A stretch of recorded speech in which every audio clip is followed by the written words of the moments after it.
আজকে আমি তোমাদেরকে দেখাবো কিভাবে তোমরা জল ছাড়া রুটি বানাবে। হ্যাঁ, ঠিকই শুনেছো, জল ছাড়াই রুটি। এটাও কি সম্ভব? হ্যাঁ, এটাও সম্ভব। চলো তোমাদেরকে রেসিপিটা শেয়ার করি। এই যে দেখো, জলের বদলে আমি এখানে নিয়ে নিয়েছি তালমারি। তো এবার নিশ্চয়ই বুঝতে পারছো জল ছাড়া আমি কেন বললাম। তো হ্যাঁ, তালমারি, তারপরে আমি একটু লবণ দিয়েছি আর এখানে দিয়েছি গুড়। তোমরা চাইলে চিনিও ইউজ করতে পারো। এই তিনটে দিয়েই আমি আজকে রুটিগুলোকে বানিয়ে নেব। তো হলো তো জল ছাড়া তালের রুটি। তো যাই হোক, দেখো আমি এখানে এগুলো তালমারিটার সাথে গুড়টাকে ভালো করে মিশিয়ে নিচ্ছি। এরপর বাটি মাপে দিয়ে দেব যতটা পরিমাণ লাগে, অল্প অল্প করে দিয়ে মিশিয়ে নেব।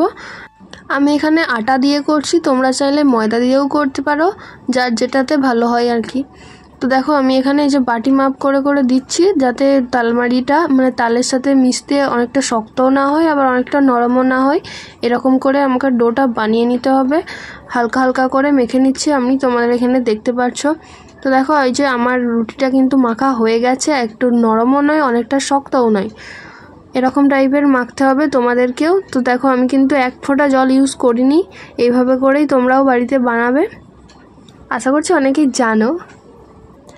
দেখো আমি একটা একটা করে এবার লেচিগুলো কেটে নিয়েছি। তো একটা একটা করে এরপর পাকিয়ে নেব। সবগুলোকে একই রকমভাবে পাকিয়ে নিয়েছি আমি এখানে। এরপর ময়দাতে ডুবিয়ে এখানে বেলে নেব আমি।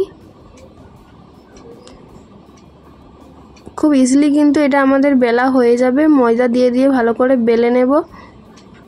আমার চ্যানেলে এরকম অনেক রেসিপি দেওয়া আছে, তো সেগুলো দেখার জন্য তোমাদেরকে অবশ্যই আমার চ্যানেলটা সাবস্ক্রাইব করে বেল বাটনটা প্রেস করে দিতে হবে, যার জন্য আমি নতুন নতুন রেসিপি ছাড়লে তোমাদের কাছে আগে পৌঁছে যাবে। তো তার জন্য আমার চ্যানেলটাকে সাবস্ক্রাইব করে দিও, আর ভিডিওটা ভালো লাগলে লাইক করতে হবে।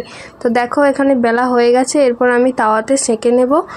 রুটিগুলোকে ফার্স্টে দিয়ে দিয়েছি, তোমরা চাইলে এখানে একটা দুটো করেও দিতে পারো। আমি এখানে অনেকগুলোই নিয়েছি, আর একসাথে অনেকগুলোই হয়ে যাবে তাই জন্য।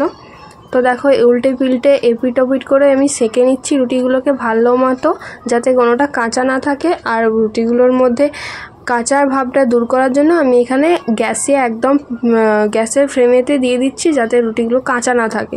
তো দেখো প্রত্যেকটা রুটি কিন্তু আমার খুব ভালোভাবে ফুলছে। জল ছাড়াও কিন্তু এইভাবে রুটি বানানো যায়, তোমরা অবশ্যই বাড়িতে বানাবে। আর তাল তো এখন প্রত্যেকের বাড়িতেই আছে। তো যাই হোক, ভিডিওটা যদি ভালো লাগে তো অবশ্যই চ্যানেলটাকে সাবস্ক্রাইব করবেন। রেসিপিটা কেমন লাগলো কমেন্টে জানাবেন।